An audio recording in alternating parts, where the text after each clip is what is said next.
আসসালামু আলাইকুম। সবাইকে স্বাগত জানাচ্ছি সিপিএ বাংলাদেশের post graduate diploma in bank ম্যানেজমেন্টের আজকের ক্লাসে। আমরা আলোচনা করছি মূল্য সংযোজন কর ও সম্পূরক শুল্ক আইন ২০১২। আমরা আমাদের আলোচনায় বিগত ক্লাসে আহ ত্রয়োদশ অধ্যায় পর্যন্ত আলোচনা শেষ করেছিলাম, যেটা হচ্ছে নিরীক্ষা ও অনুসন্ধান। ত্রয়োদশ অধ্যায়ের আলোচনা ছিল। আমরা আজকে চতুর্দশ অধ্যায়ে আলোচনা করব বকেয়া কর আদায় সম্পর্কে।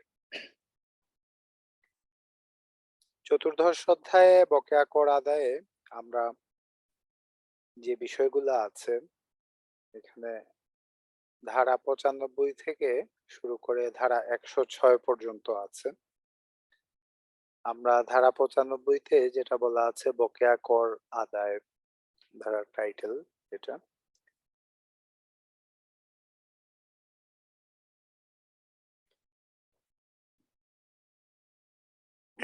ধারা ৯৫ উপধারা ১, মূসক, সম্পূরক শুল্ক, টার্নওভার কর, সুদ, অর্থদণ্ড বা জরিমানার কোনো অর্থ খেলাপি করদাতা কর্তৃক প্রদেয় হইলে কমিশনার উক্ত বকেয়া কর খেলাপি করদাতার নিকট হইতে আদায় করিবার কার্যক্রম গ্রহণ করিবেন।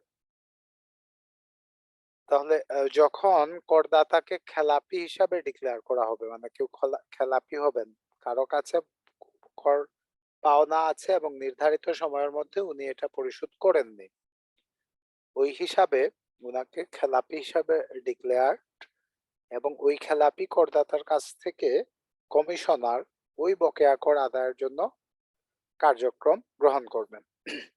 কার্যক্রমটা কিভাবে গ্রহণ করা হবে এটা উপধারা ১-এর ক-তে বলা আছে। উপধারা ১-এর উদ্দেশ্য পূরণকল্পে কমিশনার সহকারী কমিশনার পদমর্যাদার নিম্নে নহেন, তার মানে সহকারী কমিশনার এবং তদূর্ধ্ব কর্মকর্তা এমন এক বা একাধিক মূসক কর্মকর্তাকে বকেয়া আদায় কর্মকর্তা বা ডেপ্ট রিকভারি অফিসার ডিআরও হিসাবে নিয়োগ প্রদান করিবেন এবং উক্ত কর্মকর্তা বিধি দ্বারা নির্ধারিত পদ্ধতিতে বকেয়া কর আদায় কার্যক্রম গ্রহণ করিবেন। তাহলে এখানে দেখা যাচ্ছে যে কমিশনার তার ক্ষমতাটুকু প্রয়োগ করবেন এক বা একাধিক মূসক কর্মকর্তাকে নিয়ে ডেপ্ট রিকভারি অফিসার বা ডিআরও হিসাবে নিয়োগ প্রদান করে তাকে দিয়ে কার্যক্রম গ্রহণ করবেন ওই অফিসার, এবং ওই এক বা একাধিক অফিসারের পদমর্যাদা সহকারী কমিশনার অথবা তার থেকে উচ্চ পদমর্যাদার হতে হবে। বকেয়া কর প্রদেয় বলিয়া গণ্য হইবে যদি ক বকেয়া করের পরিমাণ দাখিলপত্রে প্রদেয় হিসাবে প্রদর্শিত হয় এবং উহা অপরিশোধিত থাকে। দাখিলপত্র যেটা আমরা রিটার্ন সাবমিট করি, ওই রিটার্নে যদি বকেয়া করের পরিমাণ উল্লেখ করা থাকে এবং এটা অপরিশোধিত থাকে। খ খেলাপি করদাতার উপর জারিকৃত কর নির্ধারণ নোটিশে বা সার্টিফিকেটে যেভাবেই জারি করা হোক না কেন বকেয়া করের পরিমাণ প্রদর্শিত হয়, যেখানে বকেয়া করের পরিমাণ প্রদর্শিত আছে এবং খেলাপি করদাতা নোটিশে বা সার্টিফিকেটে উল্লেখিত সর্বশেষ তারিখে উহা পরিশোধ করিতে ব্যর্থ হন বা গ এই আইনের অধীন কোন কার্যক্রম নিষ্পত্তির ফলে কোন বকেয়া কর প্রদেয় হয়। তাহলে এখানে আমরা প্রথমে যেটা দেখলাম যে রিটার্নে যদি বকেয়া থাকে অপরিশোধিত হিসাবে, তাহলে সেটা বকেয়া কর হবে। আর যদি কোনো নোটিশ বা সার্টিফিকেট আকারে কোনো কর নির্ধারণী আদেশ থাকে কোনো খেলাপি করদাতার উপর জারিকৃত, এবং ওই যে নোটিশে যে তারিখটা আছে ওই তারিখে যদি উনি এটা পরিশোধে ব্যর্থ হন, তাহলে তাহলে ওইটা বকেয়া কর হবে। এর আগে কিন্তু এটা বকেয়া হচ্ছে না। আপনাকে যদি একটা অ্যাসেসমেন্ট অর্ডার বা কর নির্ধারণী আদেশ কিংবা নোটিশ কিংবা সার্টিফিকেট, যে নামেই বলা হোক না কেন, এখানে যদি বলা হয় যে আপনার এই পরিমাণ অর্থ বকেয়া আছে এবং এত তারিখের মধ্যেই উহা পরিশোধ করতে হবে, তাহলে বকেয়া কর ওই তারিখের মধ্যে পরিশোধ করতে না পারলে তখন বকেয়া কর প্রদেয় বলিয়া গণ্য হবে। তখন ডেপ্ট রিকভারি অফিসার এর মাধ্যমে আদায় কার্যক্রম শুরু হতে পারে, অথবা এই আইনের অধীনে কোনো কার্যক্রম নিষ্পত্তির ফলে কোনো বকেয়া কর প্রদেয় হলে এটা।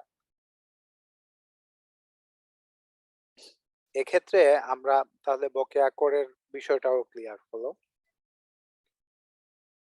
৩ এ বলা আছে উপধারা ২ এর অধীন খেলাপি করদাতা কর্তৃক বকেয়া কর প্রদেয় হইলে উহা আদায়ের লক্ষ্যে কমিশনার বা বকেয়া আদায় কর্মকর্তা খেলাপি করদাতার বরাবরে নোটিশ প্রেরণ করিবেন।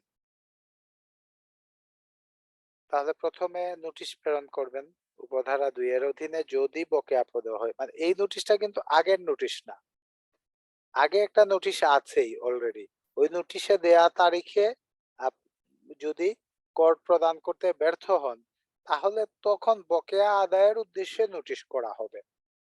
এটা হয় কমিশনার করবেন অথবা বকেয়া আদায় কর্মকর্তা, যাকে ডেপ্ট রিকভারি অফিসার বলা হলো, উনি খেলাপি করদাতা বরাবর তখন নোটিশ করবেন বকেয়া কর আদায়ের জন্য। বকেয়া কর আদায়ের কার্যধারায় বকেয়া করের দায় ও পরিমাণ প্রমাণের ক্ষেত্রে উক্ত নোটিশ বা সার্টিফিকেটের চূড়ান্ত প্রামাণ্য দলিল কনক্লুসিভ প্রুফ বলিয়া গণ্য হইবে। তাহলে বকেয়া কর আদায়ের কার্যধারায় বকেয়া করের দায় ও পরিমাণ প্রমাণের ক্ষেত্রে উক্ত নোটিশ বা সার্টিফিকেট, যে নোটিশ বা সার্টিফিকেট আছে, এটাই চূড়ান্ত বলিয়া গণ্য হইবে। ৫ এ বলা আছে বকেয়া কর আদায়ের ক্ষেত্রে কমিশনার বা বকেয়া আদায় কর্মকর্তা নিম্নলিখিত কার্যক্রম গ্রহণ করিবেন। এখানে কি কি কার্যক্রম হতে পারে?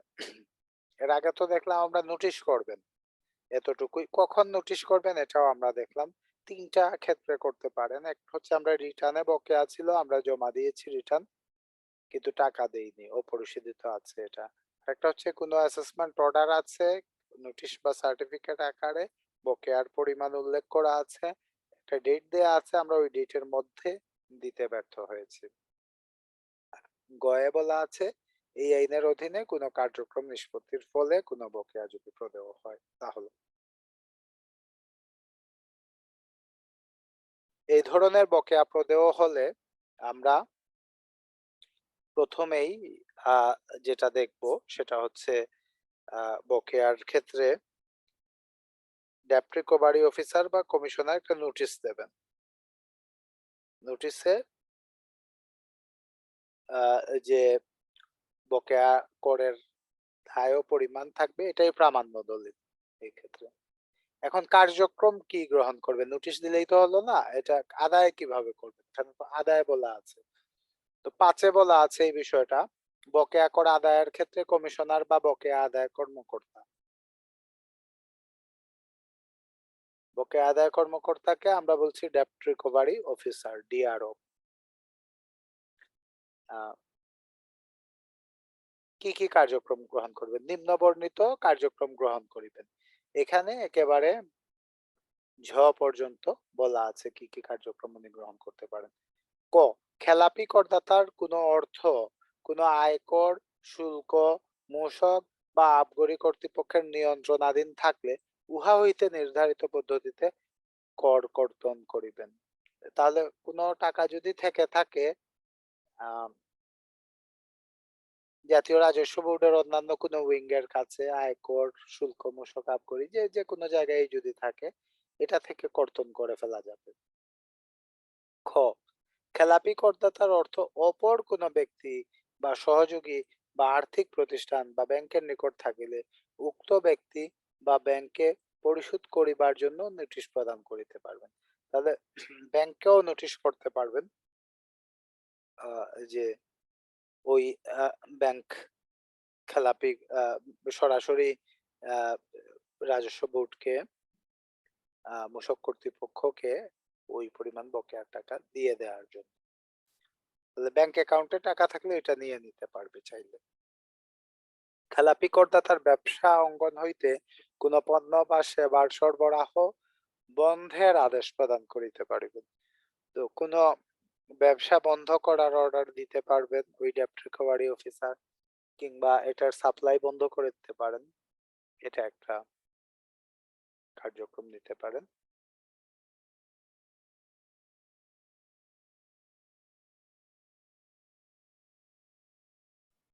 ঘতে বলা আছে খেলাপি করদাতার আমদানিকৃত পণ্য খালাস বন্ধের লক্ষ্যে শুল্ক ভবনের বিল অফ এন্ট্রি প্রক্রিয়াকরণ সিস্টেমে ব্যবসা শনাক্তকরণ সংখ্যা বন্ধ বা লক করিতে পারিবেন। বিনটা লক করে ফেলবে। কোথায় লক করবে? যেখানে আপনি বিল অফ এন্ট্রি করবেন মানে শুল্ক ভবনে আমদানিকৃত পণ্য খালাস আর করতে পারবেন না। এটা একটা গুরুত্বপূর্ণ ক্ষমতা। উম খেলাপি করদাতা ব্যাংক হিসাব নির্ধারিত পদ্ধতিতে ও পরিচালনযোগ্য করিবার আদেশ প্রদান করিতে পারিবে। তাহলে একটা নির্ধারিত পদ্ধতি আছে, ওই পদ্ধতিতে ব্যাংক অ্যাকাউন্টটা ফ্রিজ করার অর্ডার দিতে পারে। চ খেলাপি করদাতার ব্যবসা অঙ্গন তালাবদ্ধ করিয়া রাখিবার আদেশ প্রদান করিতে পারিবেন বা নির্ধারিত সময় ও পদ্ধতিতে তালাবদ্ধ করিতে পারিবেন। তার মানে আপনার ব্যবসা অঙ্গনটাও তালাবদ্ধ করার একটা ক্ষমতা আছে। ছ খেলাপি করদাতার যে কোনো স্থাবর সম্পত্তি ক্রয় বা অস্থাবর সম্পত্তি জব্দ করিয়া নির্ধারিত পদ্ধতিতে বিক্রয়ের মাধ্যমে বকেয়া কর আদায় করিতে পারিবেন। তাহলে কোনো স্থাবর অস্থাবর সম্পত্তি জব্দ করে এটা বিক্রয় করেও টাকাটা আদায় করে যাবে। জ খেলাপি করদাতার কোনো জিম্মাদারের নিকট হইতে নির্ধারিত শর্ত ও পদ্ধতিতে জামানত গ্রহণ করিতে পারিবেন। তাহলে কোনো জিম্মাদারের নিকট থেকেও এটা জামানত গ্রহণ করা যাবে খেলাপি করদাতার। ঝতে বলা আছে এই ঝটা আমাদের ২০২২ সালের অর্থ আইনের মাধ্যমে এসেছে। এখানে বলা আছে উক্তরূপ সম্পূর্ণরূপে পরিশোধ না হওয়া পর্যন্ত, উক্ত কর সম্পূর্ণরূপে পরিশোধ না হওয়া পর্যন্ত খেলাপি করদাতার ব্যবসা অঙ্গনের গ্যাস, পানি ও বিদ্যুৎ সংযোগ বিচ্ছিন্ন করিবার জন্য সংশ্লিষ্ট কর্তৃপক্ষকে অনুরোধ করিতে পারিবেন।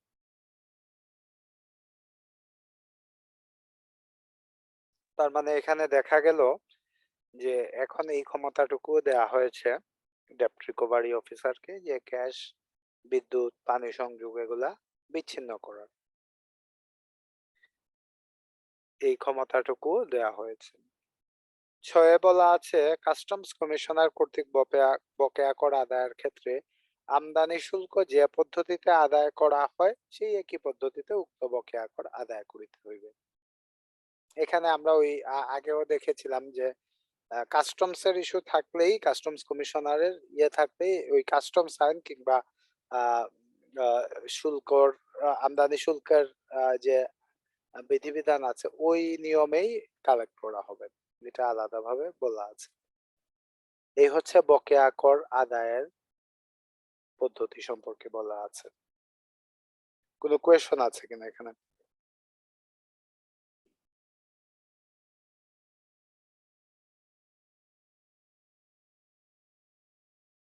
তো বকেয়া ধরেন একটা কনসাইনমেন্ট আসলো, ধরেন $1,00,000, সেটার ট্যাক্স ভ্যাট দেওয়া হলো না সঠিকভাবে, কিন্তু পরে আরেকটা কনসাইনমেন্ট আসলো, সেক্ষেত্রেও কি ওইটার ইয়াটা অনাদায়ী হিসাবে, খেলাপি হিসাবে ওইটাও, ওই কনসাইনমেন্টটাও আপনার ব্লক করে দিতে পারে? না জানেন তো? আপনি না না বকেয়াটা তো আপনি যখন আমদানি করবেন ওটা তো আমদানির এখানেই আপনার করবে কাস্টমস। কাস্টমস ওইখানেই ভ্যাট আদায় হয়ে যায়। যদি কম হয় তাহলে মামলা হবে, মামলা হয়ে আপনার অতিরিক্ত ভ্যাটটুকু আদায় করা হবে। খেলাপি ডিক্লারেশনটা কিভাবে আসে? মানে কোন জায়গায় ডিক্লেয়ার? এই বকেয়া ভ্যাট খেলাপি যেটা বলতেছে, আমরা তো ঋণ খেলাপি খেলাপি শুনছি। খেলাপি বলতে বিষয়টা হচ্ছে এরকম, মনে করেন আমাদের একটা প্রতিষ্ঠানে ভ্যাট এসেছে 1,00,000 টাকা ফর এক্সাম্পল, হুম হুম আমরা রিটার্ন দিয়েছি 1,00,000 টাকা ভ্যাট এসেছে, কিন্তু হুম রিটার্নের সাথে আমরা ভ্যাট জমা দিইনি। তাহলে তার মানে আমাদের নিয়ম হচ্ছে রিটার্ন জমা দেওয়ার আগেই ভ্যাট জমা দেওয়া, হুম হুম। কিন্তু আমরা ভ্যাটটা জমা দিলাম না, তার মানে আমরা অলরেডি খেলাপি হয়ে গেলাম। এই বকেয়া করটা প্রদেয় হয়ে যাবে সাথে সাথে। এটা হচ্ছে একটা বিষয়। হুম হুম আরেকটা বিষয় হচ্ছে আমরা 1,00,000 টাকা ভ্যাট দিয়েছি, এখন ভ্যাট কর্তৃপক্ষ এসে দেখলো যে না 1,00,000 টাকা ভ্যাট না, আমাদেরকে আরো বেশি ভ্যাট দিতে হবে। আমাদেরকে আরো বেশি ভ্যাট দিতে হবে। তো আচ্ছা। তারা অ্যাসেসমেন্ট করে দেখলো যে এখানে 1,00,000 না, আমাকে 5,00,000 টাকা ভ্যাট দিতে হবে। হুম, হুম, হুম। তো 5,00,000 টাকা ভ্যাট দিতে হবে, তখন আমরা আ ব বাকি যে 4,00,000 টাকা আছে এটার জন্য ১ম এ একটা নোটিশ করবে। আচ্ছা। একটা একটা সময় দেবে, এই সময়ের মধ্যে আমাকে দিতে হবে। আমি যদি এই সময়ের মধ্যে না দেই, তাহলে আমাকে এই ভ্যাটটা আ বা বা বকেয়া হয়ে যাবে। তখন খেলাপি হয়ে গেলাম আমি। খেলাপি আগেই ছিলাম। এখন এটা আদায়যোগ্য আরকি। এখানে যেটা বলা আছে আপনার আ যে এই ইয়েতে বকেয়া কর প্রদেয় বলিয়া গণ্য হইবে। তখন এটা বকেয়া কর প্রদেয় বলিয়া গণ্য হবে। তখন আমাকে আরেকটা নোটিশ দেবে আদায় করার জন্য যে আপনি এটা দেন। যদি আমি না দেই, তখন এই ৫ এ যে বিষয়গুলা বলা আছে এই কার্যক্রমগুলা গ্রহণ করবে। এখন আমরা যদি আমদানিকারক হই, তখন বিল অফ এন্ট্রির এখানে বিল লক করে ফেলবে। আমদানি করতে পারবো না। ব্যাংক হুম, হুম, অ্যাকাউন্ট ফ্রিজ করে নিতে পারে। আরো যে ক্ষমতা এখানে বলা আছে সবগুলাই প্রয়োগ করতে পারে।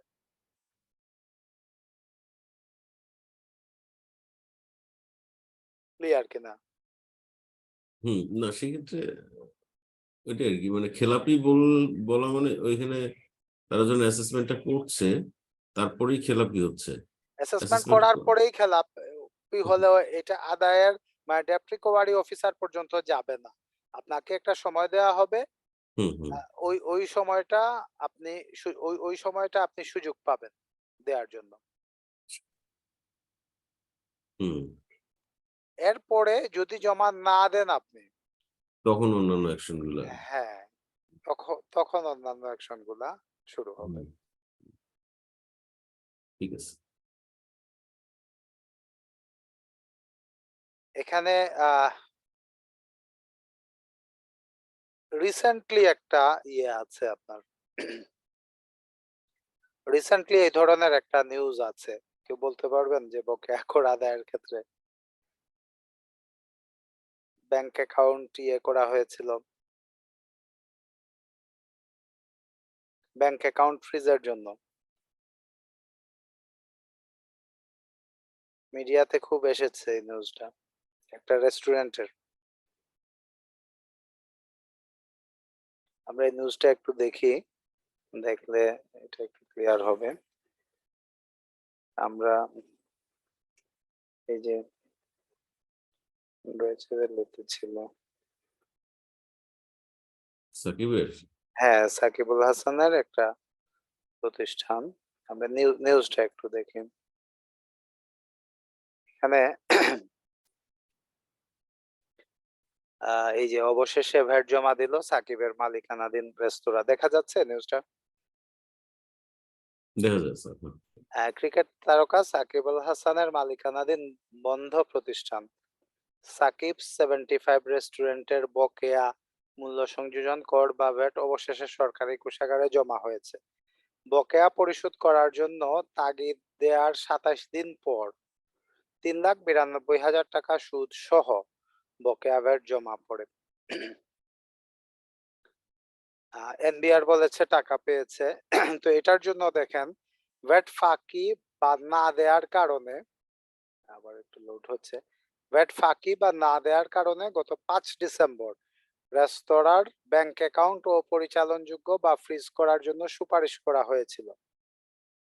তবে বকেয়া ভ্যাট সরকারি কোষাগারে জমা হওয়ার পরে ওই রেস্তোরাঁর ব্যাংক হিসাব সচল করার নির্দেশনা দেওয়া হয়।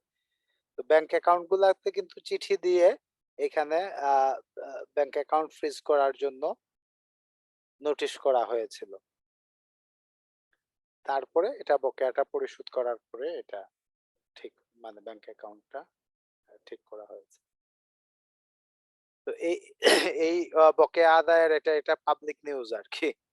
এই ক্ষমতাটুকু প্রয়োগ করা হয়েছে এবং একজন সেলিব্রিটির ক্ষেত্রে করা হয়েছে। এটাও একটা ই মানে আমাদের আ আ ভ্যাট সিস্টেমের জন্য একটা ভালো দিক। সাধারণ মানুষজন বুঝলো যে বকেয়া থাকলে এটা আদায় হয়। কিভাবে আদায় করবে? অনেকগুলা প্রতিষ্ঠানের কিন্তু বিল অফ এন্ট্রি তে যখন প্রসেস করতে গিয়ে দেখা যায় যে বিল লক করা। কেন লক করা? কারণ বকেয়া কর আছে তাই। কিংবা ইন্টারেস্ট বকেয়া আছে কিংবা জরিমানা আছে বকেয়া। এটা থাকতে পারে। তো এটা বন্ধ প্রতিষ্ঠানের ক্ষেত্রেও সম্ভব। আপনার প্রতিষ্ঠান বন্ধ হয়ে গেলেও আপনার কাছ থেকে ভ্যাট আদায় করবে। ক্লিয়ার কিনা এই আদায়ের বিষয়টা? Clear sir. তবে জেল নাই, জরিমানা আছে, তাই তো? পরে যাচ্ছি। এটা তো আদায়ের জাস্ট শুরু হলো। আদায়ের প্রসেসটা আচ্ছা, আচ্ছা, শুরু। আচ্ছা। এখন আপনি না দিলে মানে আদায়ের জন্য কি করবে এটা বলা আছে এখানে। আদায়ের জন্য কি করবে? এখানে দেওয়ানি ধারা ৯৬ এ বলা আছে দেওয়ানি কার্যবিধির অধীন মূসক কর্মকর্তার ক্ষমতা। মূসক কর্মকর্তার কিন্তু অনেক ক্ষমতা। বকেয়া আদায়ের ক্ষেত্রে দেখেন, দেওয়ানি কার্যবিধির অধীন অর্থ আদায়ের ক্ষেত্রে দেওয়ানি আদালতের যে ক্ষমতা রহিয়াছে এই আইনের বিধানাবলী সাপেক্ষে বকেয়া কর আদায়ের উদ্দেশ্যে ক্ষমতাপ্রাপ্ত মূসক কর্মকর্তার সেইরূপ একই ক্ষমতা থাকবে। মানে দেওয়ানি ক্ষমতাটুকুও দেওয়া হয়ে গেছে ধারা ৯৬ এর মাধ্যমে। ৯৭ এ বলা আছে বকেয়া কর আদায়ের ক্ষেত্রে অধিক্ষেত্র পরিবর্তন। আমরা এটা দেখছি।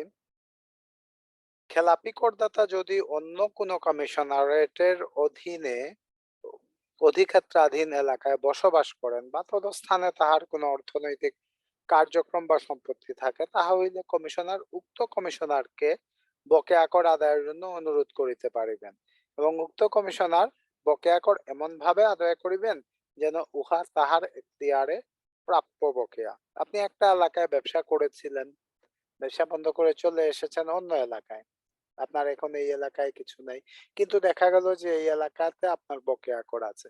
তাহলে এই এলাকার কমিশনার, আপনি এখন যে এলাকায় আছেন ওই এলাকার কমিশনারকে বলবেন যে বকেয়া আদায়ের জন্য উনি এমন ভাবে আদায় করবেন যে উনার এলাকাতেই এই বকেয়াটা উদ্ভূত হয়েছে। এইটা যদি করতে হয় তাহলে বাংলাদেশ বড় লোক হয়ে যেত। না, এখন কথা হচ্ছে যে আপনার আহ, বাংলাদেশে যে ভ্যাট সিস্টেম, আমাদের তো কনজিউমার বেশি, বাংলাদেশে কিন্তু কনজিউমার বেশি এবং আমরা তো যে ইনডাইরেক্ট ট্যাক্সেশনে সবকিছুর উপরেই কম বেশি ভ্যাট আছে। আমরা দেখালাম প্রথম তফসিল বাদে বাদ বাকি সবকিছুর উপরেই তো কম বেশি ভ্যাট আছে, না হলেও তো ৫% ভ্যাট পাওয়া যায়। আবার আমদানির ক্ষেত্রেও ভ্যাট নেওয়া হয়। সো এই হিসাবে আসলে আমাদের ভ্যাট অনেক আদায় হয়, এটা সত্য। আর আরো যে ভ্যাট যেসব জায়গা থেকে আদায় হচ্ছে না, এগুলা যদি আসলেই সঠিকভাবে আদায় করা হয় তাহলে অবশ্যই আমরা মানে অনেক বড় ফান্ড পাবে গভর্নমেন্ট, রাজস্ব থেকে অনেক বড় ফান্ড পাবে, যেটা এখন ব্যবহারের উপরে ডিপেন্ড করে আমরা ধনী হব কি হব না। মানে ফান্ডটা কিন্তু আপনার আয় আছে সরকারের, যেহেতু কনজিউমার আছে এখানে। কনজিউমার যে দেশে বেশি, যে দেশে আপনার ভ্যাট জিএসটি কিংবা সেলস ট্যাক্স আছে ওই দেশ থেকে ইনকাম হবে, এটা খুব স্বাভাবিক। কারণ না ভাইয়া, প্রত্যেকটা জায়গা থেকে। বলতেছিলাম যে যে আমাদের যে রিটেল শপ গুলি আছে ভাইয়া রাস্তার ধারে, হ্যাঁ, এই রিটেল শপ গুলি মানে কয়টা রেজিস্ট্রেশন করে নর্মালি ভ্যাটের আন্ডারে আসে? বা এটা কিন্তু সবাই জানে। যেমন আমার বাসার সামনে একটা রিটেল শপ, ছোট ছোট মুদি দোকান হ্যাঁ, দিচ্ছে। তো এটার জন্য যে একটা ভ্যাট রেজিস্ট্রেশন করা লাগবে ওর, বা এই সিটি কর্পোরেশন লোকগুলো এগুলি টাকা খাচ্ছে, কিন্তু গভর্নমেন্টকে ট্যাক্সটা ফাঁকি দিচ্ছে, পুলিশও এখানে খাচ্ছে। এখানে কিছু বিষয় আছে আসলে, এখানে কিছু একাডেমিক ডিবেট আছে এই জায়গায়। কিছু কিছু পণ্যে কিংবা পণ্যের ক্ষেত্রে, এই যে বললেন আপনি রিটেল শপ, অনেক ক্ষেত্রেই দেখা যায় যে ভ্যাট অনেকবার আদায় হয়ে যায়। উৎসে যে কাঁচামাল ক্রয়ের ক্ষেত্রে বলেন, আপনি আমদানির ক্ষেত্রে বলেন, ভ্যাটটা কিন্তু মোরলেস 5% নিয়ে নেয়। তো ভ্যাট অন ভ্যাট আমরা 15% এনশোর করার জন্য, যে স্ট্যান্ডার্ড রেট যেটা, এই জন্য হয়তো এইসব জায়গা থেকে ভ্যাট আদায় করার যে বিধানটা, তো এটা আসলে মিসম্যানেজমেন্ট হচ্ছে। এটা মানে জাতীয় রাজস্ব বোর্ডও ইয়ে করে যে এটা এভাবে ইয়ে হয়নি। আইনে আছে, আইনটা করা হয়েছে একেবারেই আপনার মানে হাই স্ট্যান্ডার্ড আইন। এখানে বলা আছে সবাই ভ্যাট দেবে, সবাই রিটার্ন দেবে, সবাই আপনার এখানে আওতায় আসবে। এখন সবাই যদি না আসে, আমরা তো ভ্যালু এডিশনের মাধ্যমে ভ্যাটটা দেয়া হচ্ছে।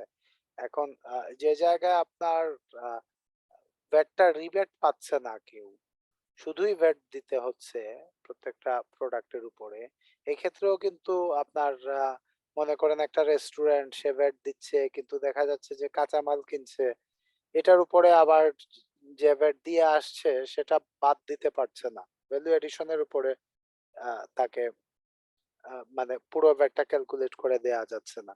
এই জায়গায় একটা গ্যাপ আছে। খুব স্ট্রিক্টলি যদি আদায় করা হয় এই সব জায়গা থেকে, তাহলে একটা মিসম্যানেজমেন্টও ক্রিয়েট হতে পারে। রাতুল ভাই, ক্লিয়ার কিনা বিষয়টা? জি বস। এটা আগে ছিল প্যাকেজ ভ্যাট, বাট আমরা তো এটা নিয়ে আমার একটা ইয়ে আছে সবসময়। আমরা যে পদ্ধতিতে ভ্যাট আমরা রিডিউস রেটটা ইন্ট্রোডিউস করেছি, যে রিডিউস রেট যদি অ্যাপ্লিকেবল হয় সেক্ষেত্রে আপনি উপকরণ করে নিতে পারবেন না, এটাই তো আমরা জানি। 15% হলে, স্ট্যান্ডার্ড রেট হলে আপনি উপকরণ করে নিতে পারবেন। তাহলে ওই যে ভ্যাটটা হচ্ছে, এটা তো আসলে ভ্যালু এডিশনের উপরে হচ্ছে না ওইভাবে ভ্যাট, একটা স্ট্যান্ডার্ড রেটে আমি দিয়ে দিতে হচ্ছে। তো এটা ভ্যালু এডিশনের উপরে না হলে এটা পণ্যের মূল্যই বাড়াচ্ছে, কারণ কয়েকবার ভ্যাট দেয়া হয়ে যাচ্ছে, হয়তো বা ক্ষেত্র বিশেষে কোনো জায়গায় 20% 25% হয়ে যাচ্ছে। আমদানির ক্ষেত্রে দেয়া হয়েছে, প্রত্যেকবার যদি আপনি ট্রেড ভ্যাট দেন 5% করে, 2-3টা ট্রেডারের হাতে গেলে আপনার ভ্যাটে অনেক বেশি ভ্যাট দেয়া হয়ে যাচ্ছে। আইনে থাকা এটার অপপ্রয়োগ হচ্ছে। যেহেতু আইনে আছে দিতে হবে, আবার দিচ্ছে না অনেকে, এই ক্ষেত্রে কিছু আহ লোকজন সুবিধা গ্রহণ করছে এখানে, কিন্তু এটা কারেকশনের প্রয়োজনীয়তা আছে। এটা বাস্তবতার সাথে মিল রেখে আইন করতে হবে। আমরা এমন আইন করলাম যে আইন সংসদে পাশ হওয়া এবং কার্যকর করার ঘোষণা দেওয়ার সাথে সাথেই অধিকাংশ লোকজনই আইন অমান্যকারী হয়ে গেল। তো এই বিষয়টা আমাদের খেয়াল রাখা প্রয়োজন আমি মনে করি। কারণ ভ্যাটের যে আইন আছে, যে জেনারেল অর্ডার আছে, এইসব অর্ডার দেওয়ার সাথে সাথেই তো আমরা মানে আইন অমান্যকারী হয়ে গেল সবাই, অধিকাংশ লোকজনই।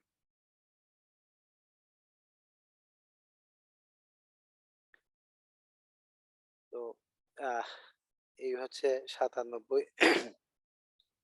98-তে বলা আছে আদায়কৃত অর্থ বা জামানত বিলি বন্টন, এগুলো আমরা ভ্যাট এফএকিউতে পড়েছি আগেই, কিভাবে এটা দেয়া হবে। আদায়কৃত অর্থ বা জামানতের পরিমাণ বকেয়া কর অপেক্ষা কম হইলে নির্ধারিত পদ্ধতিতে উক্ত অর্থ বা জামানত নিম্ন বর্ণিত ক্রমানুসারে বিলি বন্টন করিতে হইবে। যদি বকেয়া কর থেকে কম হয় তাহলে কি হবে? তাহলে প্রথমে যে প্রদেয় সুদের পরিমাণ সেটা হ্রাসকরণ করণার্থে, মানে প্রথমে ইন্টারেস্টটা কাটবে, তারপরে অর্থদণ্ড বা জরিমানার পরিমাণটা বাদ দেবে, তৃতীয়ত মূসক সম্পূরক শুল্ক বা টার্নওভার করের পরিমাণ হ্রাস করণার্থে।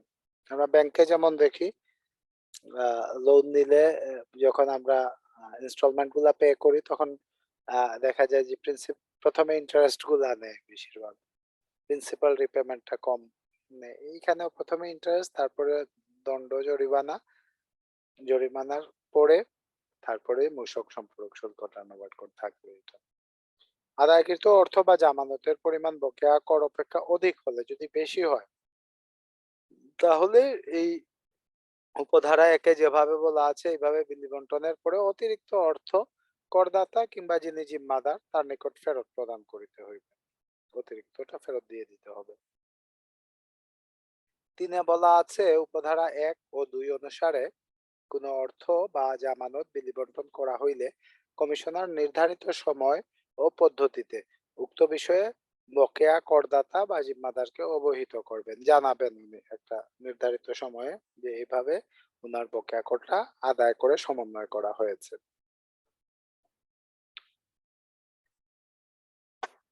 এখন খেলাপি করদাতার স্থাবর সম্পত্তির উপর সরকারের পূর্বসত্ত্ব লিয়ান এবং উহার ক্রোক যদি কোনো খেলাপি করদাতা নির্ধারিত তারিখে বকেয়া কর পরিশোধে ব্যর্থ হন, তাহা হইলে খেলাপি করদাতার মালিকানাধীন সকল সম্পত্তির উপর সরকারের অনুকূলে অগ্রাধিকার সম্পন্ন পূর্বসত্ত্ব সৃষ্টি হইবে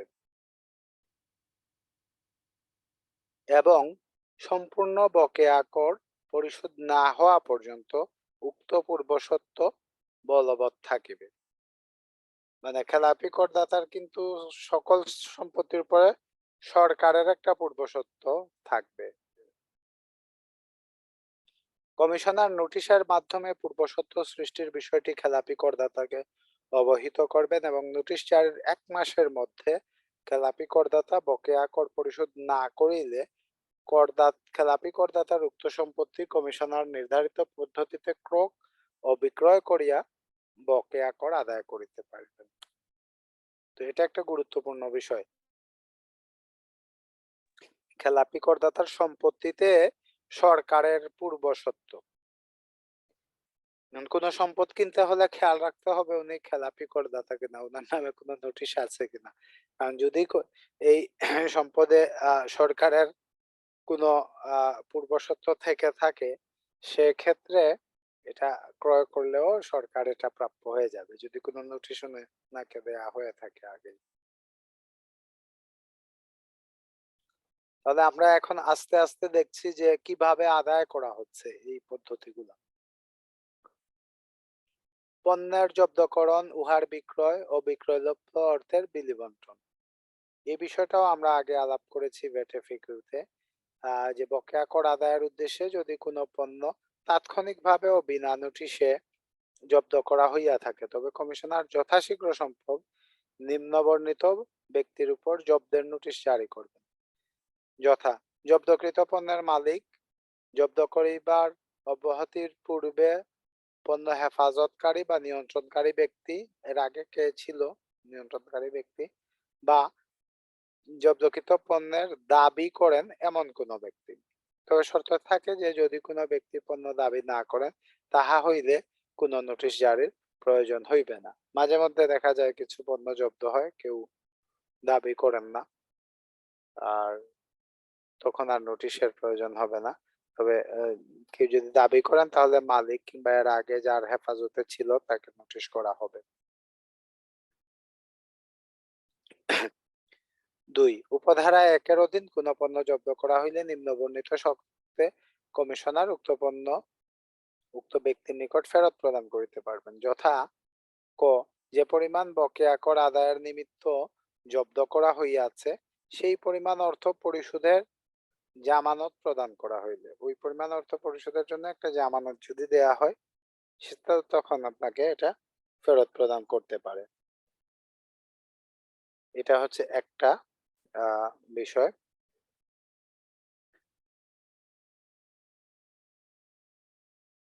আর খতে বলা আছে যে পরিমাণ বকেয়া কর আদায়ের নিমিত্ত জব্দ করা হইয়াছে, সেই পরিমাণ অর্থ কিস্তিতে পরিশোধ করিতে সম্মত হইয়া প্রথম কিস্তির অর্থ পরিশোধ করিবে। তাহলে আপনার যদি বকেয়া করের জন্য যদি কেউ কোনো পণ্য জব্দ করে, কোনো কমিশনার যদি পণ্য জব্দ করে থাকেন, তাহলে সেটা ফেরতও পাওয়া যায় যদি একটা জামানত দেয়া যায় কিংবা একটা কিস্তির অ্যারেঞ্জমেন্ট হয়, প্রথম কিস্তি দেয়া হয় তাহলে। আর 3 এ বলা আছে যদি কর পরিশোধ করা না হয় বা কোনো জামানত প্রদান করা না হয় বা খেলাপি করদাতা বকেয়া কর কিস্তিতে পরিশোধে সম্মত হইয়া প্রথম কিস্তির অর্থ পরিশোধ না করেন, তাহলে কমিশনার জব্দকৃত পণ্য নির্ধারিত সময়সীমা ও পদ্ধতিতে বিক্রয় করিতে পারবে। বিক্রয় করার পরে এই বিলি বন্টন কিভাবে হবে? বিক্রয়লব্ধ অর্থ নিম্নবর্ণিত উপায়ে বিলি বন্টন হইবে। যথা: প্রথমত পণ্য জব্দকরণ, সংরক্ষণ এবং বিক্রয়ের খরচ আদি পরিশোধ করিয়া, যে খরচ হয়েছে জব্দ করতে, সংরক্ষণ করতে, বিক্রয় করতে।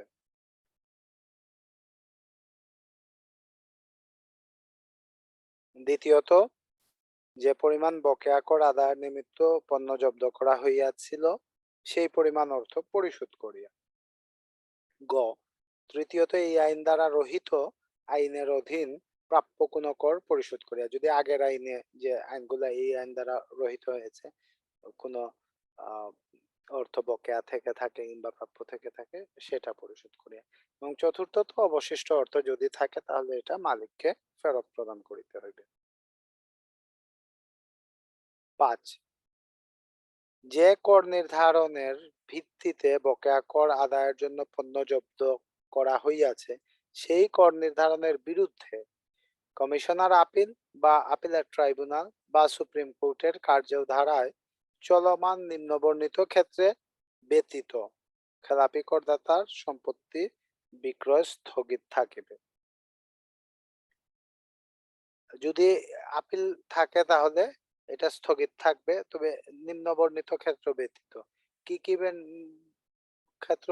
যদি পচনশীল হয়ে থাকে বা বিনষ্টযোগ্য হয়ে থাকে তাহলে বিক্রয় করে ফেলতে পারবে। আর কমিশনার কর্তৃক নির্ধারিত কোনো পণ্য, কমিশনার যদি ঠিক করে থাকেন কোনো পণ্য বিক্রয় করবেন তাহলে সেটা বিক্রয় করার মাধ্যমে।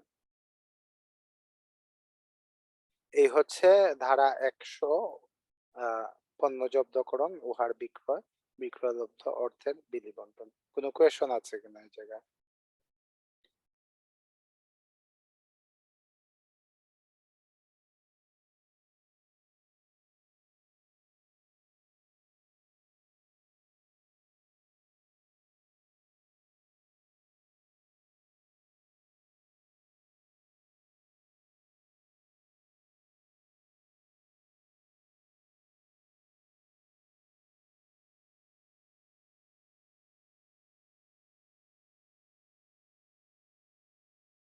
এইটুকু আলোচনায় কোনো কোয়েশন আছে কিনা?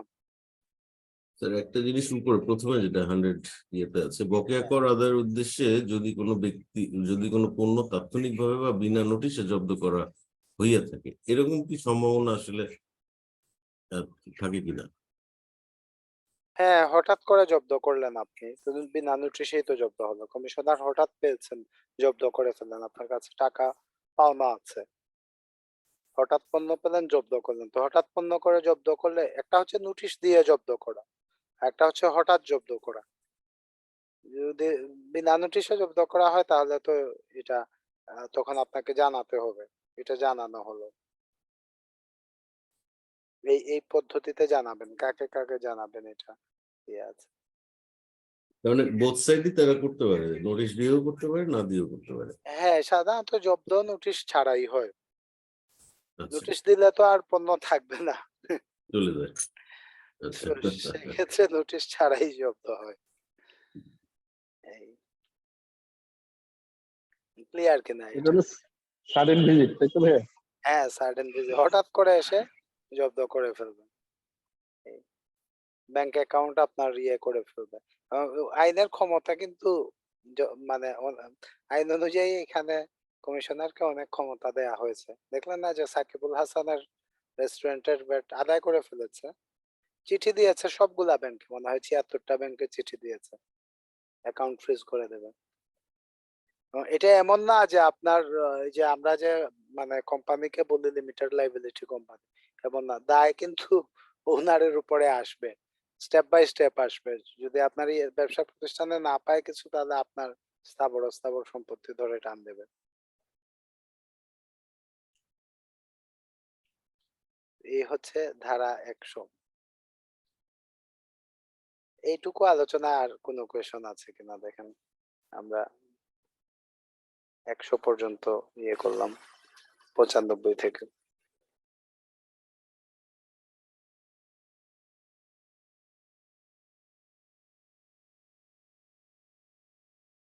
এত জিনিস ভাইয়া মনে রাখাই খুব টাফ, প্র্যাকটিস না করলে এগুলো প্র্যাকটিশনারের জন্য ভাইয়া।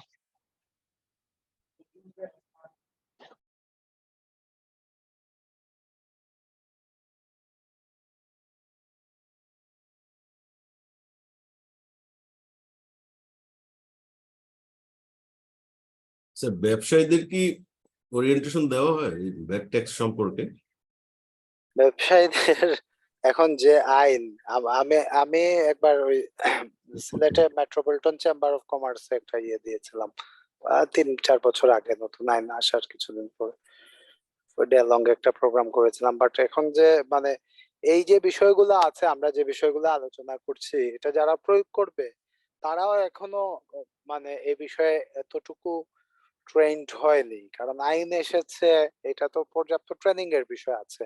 মনে করেন আমরা এই প্রোগ্রামে যে পরিমাণ ক্লাস করছি, এতটুকু ক্লাস করার সময় তো আপনার মানে এখানে যে যারা কাজ করছেন এই সেক্টরে, তাদের তো ওই পরিমাণ ট্রেনিং এর প্রয়োজন আছে। তো এটাও সরকারি ক্ষেত্রে লিমিটেশন আছে। এটা তো জানতে হবে, বুঝতে হবে, তারপরে অ্যাপ্লাই করতে হবে। অ্যাপ্লাই করতে গেলেও তো এখানে আছে। আর এখানে প্র্যাকটিশনার নাই বললেই চলে, খুবই কম আমাদের দেশে। তো আইন অনুযায়ী এত হয়তো কোনো কোনো ক্ষেত্রে এক্সট্রিম প্রয়োগ করা হচ্ছে, আবার কোনো কোনো ক্ষেত্রে একেবারেই ছাড় দিয়ে দেয়া হচ্ছে। এটা মানে আমরা দেখি যে একজন পুরো ভ্যাট দিচ্ছে, তাকে একেবারে ধরা হয়েছে ভালোভাবে, আবার তার পাশেই আরেকজন হয়তো বিশেষ কোনো কারণে ছাড় পেয়ে যাচ্ছে। এটা কিন্তু সবার জন্য সমান হচ্ছে না বিষয়টা।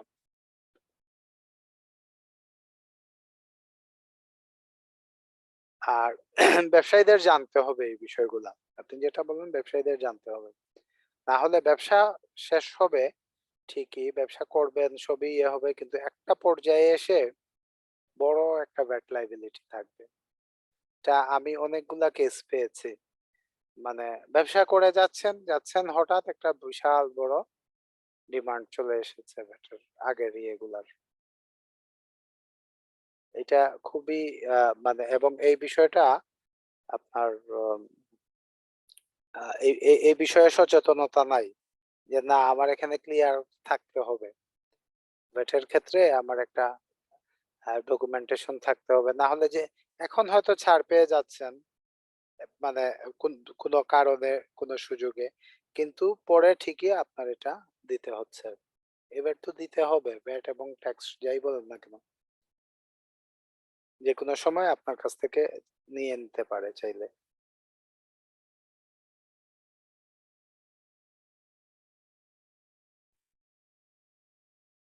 ধারা 101 প্রতিনিধির দায় দায়িত্ব এবং বাধ্যবাধকতা। রাতুল ভাই যেটা বললেন যে অনেক বিষয়, আসলে অনেক বিষয় এগুলা তো অ্যাপ্লিকেশনে না, মানে আপনার যখন আদায় হবে এগুলা তো ভ্যাট কর্তৃপক্ষের বিষয়। কিভাবে আদায় করবে, এইভাবে আপনি জানলেন যে কখন আদায় করবে। আমাদের প্রথমটা বকেয়া আদায়ের প্রথম বিষয়টা গুরুত্বপূর্ণ, যে বকেয়া ক্রিয়েট হইলেই আদায় করতে পারবে না, একটা ডেট দিয়ে তো নোটিশ করবে আমাকে, এর মধ্যে আমি না দিলে তখন আদায়ের প্রক্রিয়া শুরু করবে।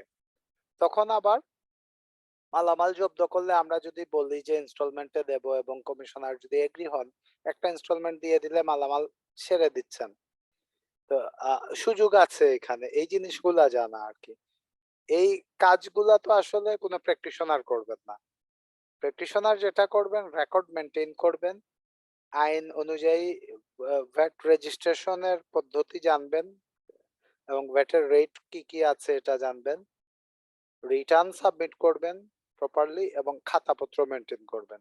পরবর্তীতে কোনো কর নির্ধারণী আদেশ হলে এটার এগেনস্টে আপিল করবেন। এই প্রসেসগুলা মেইনলি মেনটেন করবেন।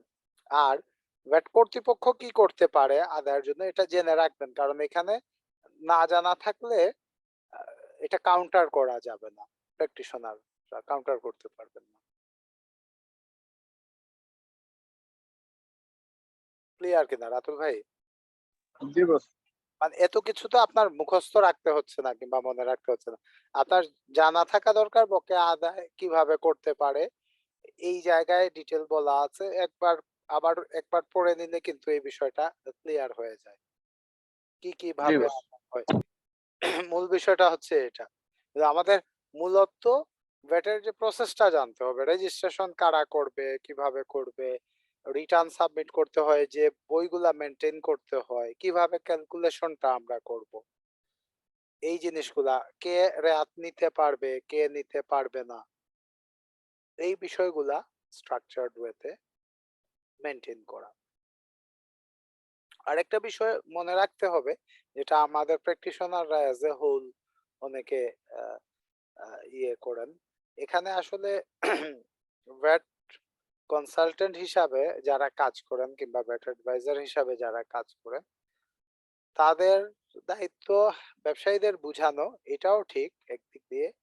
আবার যারা ব্যবসায়ীরা যারা ভ্যাট আদায় পদ্ধতিতে জড়িত, তাদেরকে সহযোগিতা করা। এটা এমন না যে ভ্যাট কর্তৃপক্ষের সাথে সহযোগী হয়ে কাজ করা।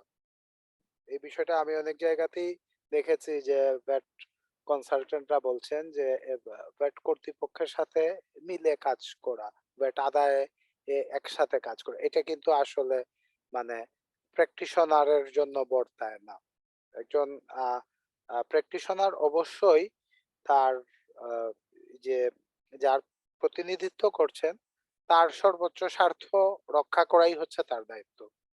আর ভ্যাট কর্তৃপক্ষ যিনি আছেন সরকারের পক্ষ থেকে আদায়ের জন্য সরকারের সর্বোচ্চ স্বার্থ রক্ষা করাটাই তার দায়িত্ব। এর মাধ্যমেই উভয় পক্ষের এই যে কনফ্লিক্ট, এই কনফ্লিক্টের মাধ্যমেই একটা সলিউশন আসবে, যে যার মাধ্যমে কেউই ক্ষতিগ্রস্ত হবে না। আমাদের ইনকাম ট্যাক্সের ক্ষেত্রেও একইভাবে প্রযোজ্য, এবং সব আইনের ক্ষেত্রেই আইনজীবী কিংবা পরামর্শকের ভূমিকা একইভাবেই প্রযোজ্য। এই জিনিসটা কিন্তু মানে আমাদের অনেক সময় মিস ইন্টারপ্রেট করা হয়ে থাকে।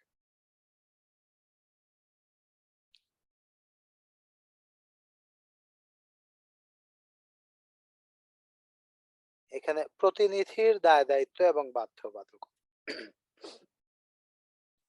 বকেয়া কর আদায়ের উদ্দেশ্যে খেলাপি করদাতার উপর আরোপিত সকল দায় দায়িত্ব ও কর্তব্য পালনের জন্য খেলাপি করদাতার প্রতিনিধিও দায়ী থাকবে।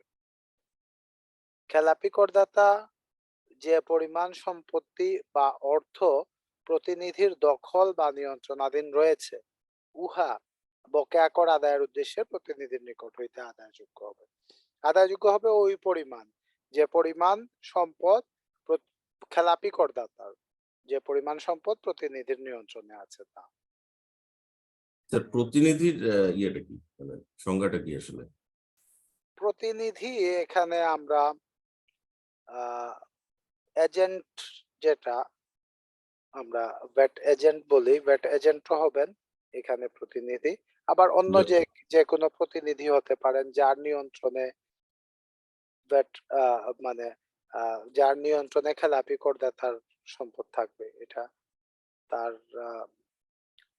তার অবর্তমানে যিনি এটা পরিচালনা করছেন। সেক্ষেত্রে কি তার কর্মচারী হতে পারে? হ্যাঁ, হতে পারে। যদি সে পাওয়ার অফ অ্যাটর্নি দেয় সেইভাবে, সেই এখানে এখানে তো তার ব্যক্তিগত সম্পদ নিচ্ছে না, এখানে খেলাপি প্রতিষ্ঠানের। করদাতার যে পরিমাণ সম্পত্তি বা অর্থ, খেলাপি করদাতা প্রতিষ্ঠান হতে পারে, এটার যে পরিমাণ অর্থ বা সম্পদ তার নিয়ন্ত্রণে আছে, এটা তার কাছ থেকে আদায় করে নিতে পারবে।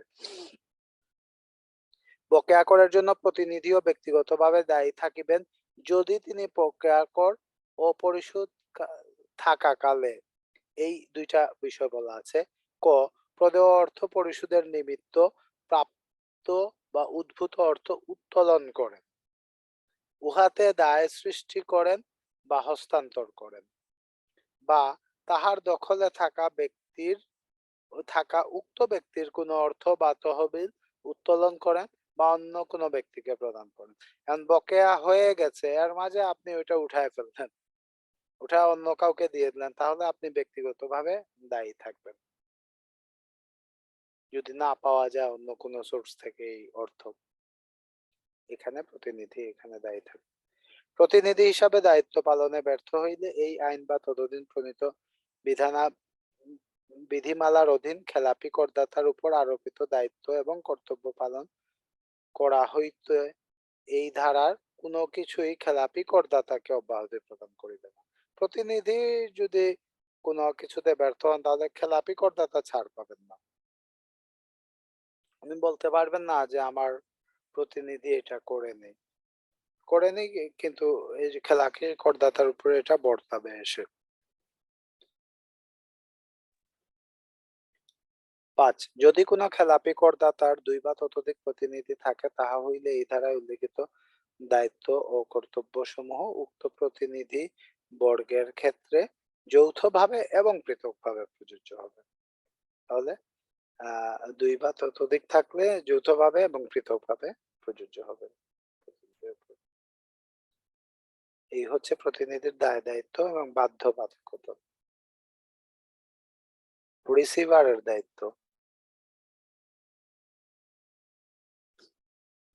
কমিশনার বকেয়া কর আদায়ের নিমিত্ত রিসিভারের দখলে নেওয়া সম্পদ হইতে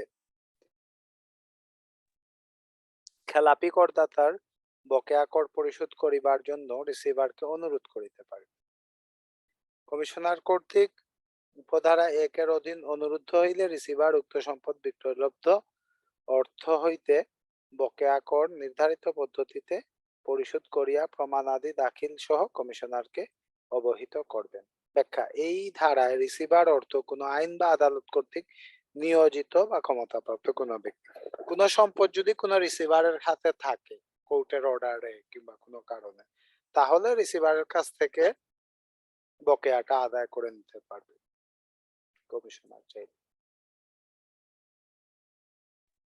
রিসিভার মানে কি স্যার? এই যারা ক্রোক করে কারো হাতে দিল, এরকম কোন মন্ত্রণালয় বা স্বরাষ্ট্র রিসিভার মনে করেন কোনো মামলা চলাকালীন সময়ে কোনো বিষয়ে যদি দেখা যায় যে সম্পদ নিয়ে কোনো কনফ্লিক্ট থাকে, তখন এটা সম্পদটা যাতে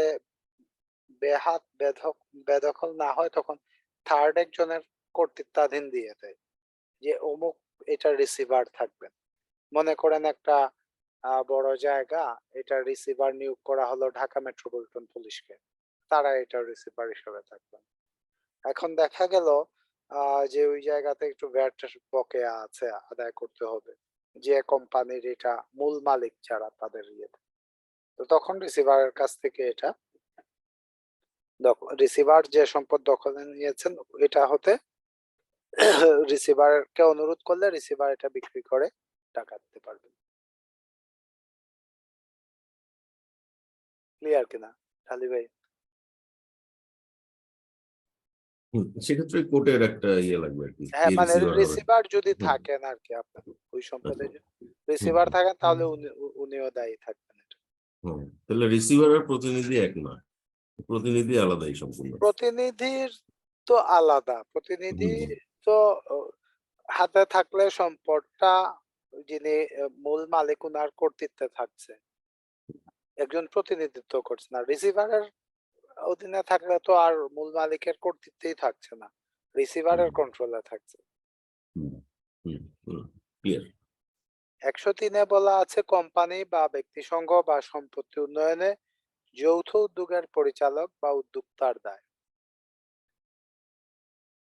যদি কোনো কোম্পানি বা ব্যক্তি সংঘ বা সম্পত্তি উন্নয়নে যৌথ উদ্যোগ বকেয়া কর পরিশোধে ব্যর্থ হয়, তাহা হইলে যে সময় উক্ত অর্থ বকেয়া হইয়াছিল সেই সময় যাহারা উক্ত কোম্পানি বা ব্যক্তি সংঘ বা সম্পত্তি উন্নয়নে যৌথ উদ্যোগের পরিচালক বা প্রতিনিধি বা উদ্যোক্তা ছিলেন, তাহারা যথাযথ সতর্কতা, দায়িত্বশীলতা এবং দক্ষতা প্রদর্শনে ব্যর্থ হইলে সকলে যৌথ ও ব্যক্তিগতভাবে উক্ত অর্থ পরিশোধের জন্য নির্ধারিত সময়সীমা পর্যন্ত দায়ী থাকবেন।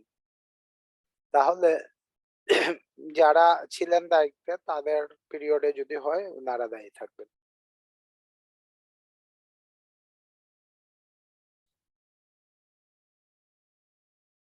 যদি মানে ওই কোম্পানি বা ব্যক্তি সংঘ বা ওই যৌথ জয়েন্ট ভেঞ্চার এটা যদি পরিশোধে ব্যর্থ হয় না থাকে, তাহলে বকেয়া কর পরিশোধে দায়ী প্রত্যেক পরিচালক বা প্রতিনিধি বা উদ্যোক্তা অন্যান্য পরিচালক বা প্রতিনিধি বা উদ্যোক্তার নিকট হইতে পুনর্ভরণ পাওয়ার অধিকারী হইবেন।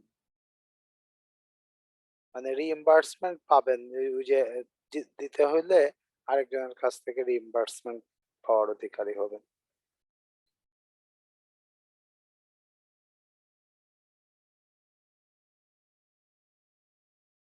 উক্ত পরিচালক, প্রতিনিধি, এজেন্ট বা উদ্যোক্তা কর্তৃক সম্পাদিত কর্মকাণ্ডের সামগ্রিকতা ক্ষুণ্ণ না করিয়া নিম্নবর্ণিত কর্মকাণ্ড উক্ত কোম্পানি বা ব্যক্তিসংঘ বা সম্পত্তি উন্নয়নে যৌথ উদ্যোগ সম্পাদিত হইয়াছে বলিয়া গণ্য করা হইবে। কি কি হয়েছে এটা বলা আছে। অর্থনৈতিক কার্যক্রম বা উহার অংশবিশেষ পরিচালনা, অর্থনৈতিক কার্যক্রমের প্রক্রিয়ায় কোনো সরবরাহ, আমদানি বা অর্জন, পণ্য প্রস্তুতকরণ বা সেবা সরবরাহ, জারিকৃত কোনো নোটিশ প্রাপ্তি, দাখিলপত্র পেশকরণ, কর পরিশোধ বা তথ্য সরবরাহ। তার মানে এই ধারায় আমরা দেখলাম যে পরিচালকরা কিংবা উদ্যোক্তাদেরও দায় আছে এখানে, যদি ওই প্রতিষ্ঠান দিতে ব্যর্থ হয় খেলাপি কর।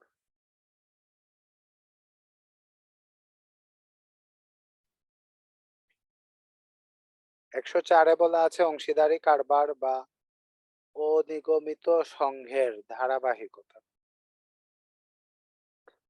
যদি কোনো অংশীদারি কারবার বা অনিগমিত সংঘ নতুন কোনো অংশীদার বা সদস্য ভর্তি বা অবসর গ্রহণের কারণে বিলুপ্ত হইয়া যায় বা অবসায়িত হয়। খ, বিদ্যমান অবশিষ্ট সদস্য সমন্বয়ে নতুন কোনো অংশীদারি কারবার বা অনিগমিত সংঘের সৃষ্টি হয় এবং গ, উক্ত অংশীদারি কারবার বা অনিগমিত সংঘ সেইরূপ অর্থনৈতিক কার্যক্রম পরিচালনা করে যাহা অবসায়িত অংশীদারি কারবার বা সংঘের দ্বারা পরিচালিত হইত। তাহা হইলে অবসায়িত অংশীদারি কারবার বা সংঘ এবং নতুন অংশীদারি কারবার বা সংঘ এই আইনের উদ্দেশ্য পূরণকল্পে একটি অবিচ্ছেদ্য অংশীদারি কারবার বা সংঘ বলিয়া গণ্য হইবে। তাহলে অবসায়িত যেটা হয়েছে এবং নতুন যেটা এটা থেকে উদ্ভূত হয়েছে বা সৃষ্টি হয়েছে, দুইটাই অবিচ্ছেদ্য অংশ হবে, মানে আগেরটার দায় এটা নতুনটাও বহন করতে হবে,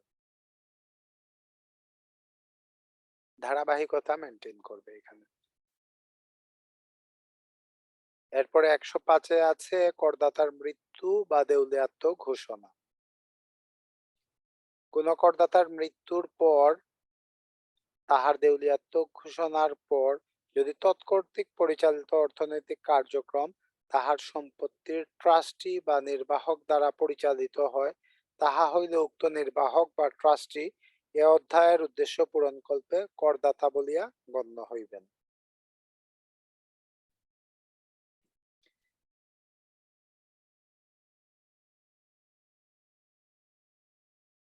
তার মানে মৃত্যু হলেও যারাই এটার মালিকানা পাবেন তারাই করদাতা হবেন।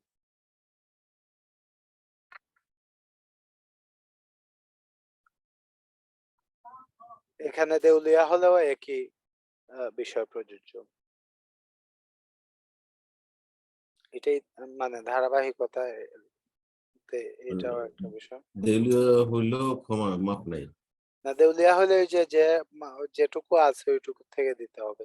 তাহার আচ্ছা সম্পত্তি ট্রাস্টি যে হবেন বা আচ্ছা আচ্ছা নির্বাহক দ্বারা পরিচালিত হয়, তাহলে উক্ত নির্বাহক বা ট্রাস্টি এই আইনের উদ্দেশ্য পূরণকল্পে করদাতা বলিয়া গণ্য হইবেন। হুম। মানে ভ্যাট আদায় হবে যার হাতেই থাকুক না কেন, এটাই সার সংক্ষেপ এখানে। যার হাতেই থাকুক না কেন এটা আদায় হবে, মারা গেলেও আদায় হবে।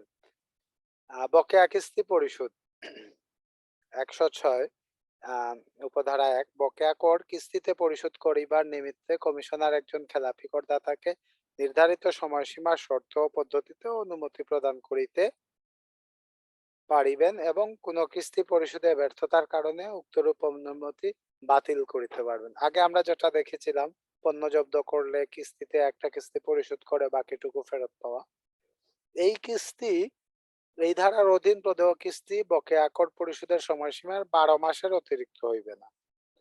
কিস্তিটা 12 মাসের মধ্যে পরিশোধ করে ফেলতে হবে। কিস্তিতে করলেও 1 বছরের বেশি সুযোগ দেবে না। এই হচ্ছে বকেয়া কর আদায়ের বিষয়। চতুর্দশ অধ্যায়। কোনো কোয়েশ্চন আছে কিনা এই অধ্যায়ে?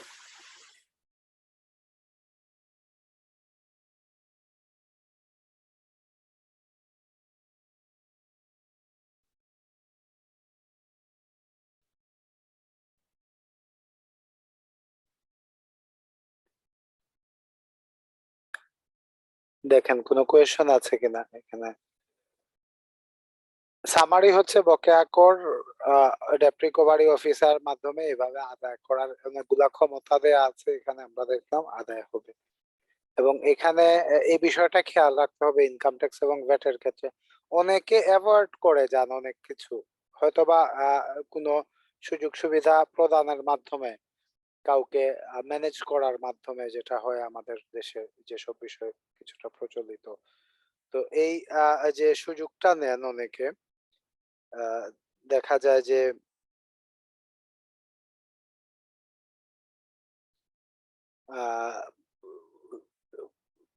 ভ্যাট এবং ট্যাক্স পরিশোধ করেন না, কিন্তু এটার আসলে ধারাবাহিকতা পরবর্তীতে থেকে যায় এবং যখনই আপনাকে পরিশোধ করতে হবে তখন ঠিকই পরিশোধ করতে হয়।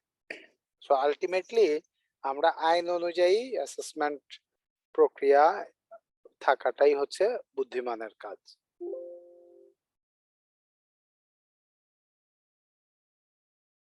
তো আজকে আমরা এইটুকুই আলোচনা করব। কোনো কোয়েশ্চন আছে কিনা এটুকু আলোচনায়, চতুর্দশ অধ্যায় পর্যন্ত? আমরা কিন্তু এই বিষয়গুলো আমাদের আলোচনার শুরুতে আলোচনা করেছি সংক্ষিপ্তভাবে ভ্যাট এফএকিউ এর মাধ্যমে, আর এখন আমরা ডিটেইল ধারাগুলা দেখলাম মেইনলি। আমাদের এরপরে আছে ফরম নোটিশ রেকর্ডপত্র সংরক্ষণ এখানে, আর অপরাধ দণ্ড বিচার, এই বিষয়গুলো আছে মেইনলি, যেটা ঢালি ভাই যেটা বলেছিলেন যে শুধু টাকা দিলেই হবে, এই বিষয়ের মানে বকেয়া কর আদায়ের বিষয়টা আজকে আমরা দেখলাম। পরে এই যে দণ্ড বিচার এইগুলার বিষয়গুলো আছে, এইসব বিষয়ে আমরা দেখবো। ষোড়শ অধ্যায়ে ক্ষমতাগুলা বলা আছে। পঞ্চদশ অধ্যায়ে আমরা মেনলি ফরম নোটিশ রেকর্ডপত্র সংরক্ষণের বিষয় আছে, আমরা এটা আলোচনা করব আগামী ক্লাসে, এবং আপিল রিভিশন এবং বিবিধ যে বিষয়গুলো আছে এগুলো আলোচনার মাধ্যমে আমরা আইনের আলোচনা শেষ করব। আইন পরবর্তী আমাদের বিধি আছে, এবং বিধির মধ্যে একটা আছে যে উৎসে মূল্য সংযোজন কর কর্তন, যেটা আমরা উৎসে আয়কর কর্তন, যেটা আমরা আয়করের ক্ষেত্রে দেখি টিডিএস, আমরা উৎসে ভ্যাট কর্তনকে ভিডিএস বলি। এই আলোচনাটুকু আমরা করব, এবং VAT return preparation submission related আলোচনাটুকু করবো ইনশাআল্লাহ। তো কোনো কোয়েশ্চন আছে কিনা আজকের আলোচনা পর্যন্ত? আজকেরটা নাই স্যার, তবে ভ্যাট রিটার্ন আর ভিডিএস যেটা, এই দুটো আসলে আমার কাছে মনে হচ্ছে বেশি ইম্পর্টেন্ট। জি, ভিডিএস এর আমরা ক্লাস নেব, ডিটেইলে আমরা দেখব ভিডিএস প্রসেসটা কিভাবে এসেছে, এটা কিভাবে চলমান আছে, পরবর্তীতে পরিবর্তন হলে আমরা কোন সার্কুলারের মাধ্যমে বুঝতে পারবো এটা পরিবর্তিত হয়েছে। এই বিষয়ে আমরা বিস্তারিত আলোচনা করব ইনশাআল্লাহ। আমরা যেসব আলোচনা করছি প্রত্যেকটাই আমাদের কর্মক্ষেত্রে প্রযোজ্যতা আছে আমাদের। তো সবাইকে অনেক ধন্যবাদ আজকের ক্লাসে অ্যাক্টিভলি পার্টিসিপেট করার জন্য। আগামী ক্লাসে আমরা আমাদের আলোচনা কন্টিনিউ করব এবং মূল্য সংযোজন কর ও সম্পূরক শুল্ক আইন 2012 এটার আলোচনা সম্পূর্ণ করব ইনশাআল্লাহ। সবাইকে ধন্যবাদ জানিয়ে আজকের ক্লাস এখানেই সমাপ্তি ঘোষণা করছি। আসসালামু আলাইকুম ওয়া রাহমাতুল্লাহি।